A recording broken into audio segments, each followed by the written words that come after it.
سلام، خوش اومدین به کانال لایف ویف پرستو.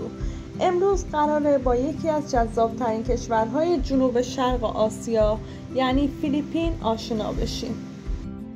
فیلیپین بین مالزی، اندونزی و تایوان قرار گرفته و بیش از 7600 جزیره دارد که پر از تنوع فرهنگی و طبیعیه و هر گوشش یه دنیای جدیده. در شمال کشور لوزان قرار دارد، جایی که پایتخت یعنی مانیلا اونجاست.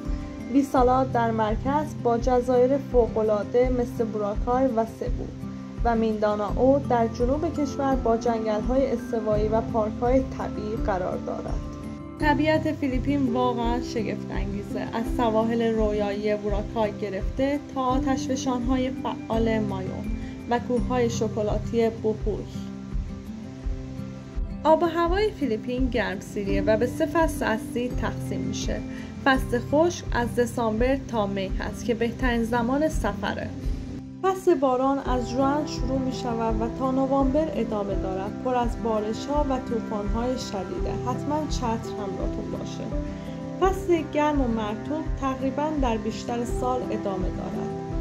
در فصل گرم و مرطوب هم به خاطر آفتاب چتر همراهتون باشد. در فیلیپین بیش از 110 زبان و لهجه متفاوت وجود دارد. این تنوع باعث شده هر جزیره حس و حال خودش رو داشته باشه.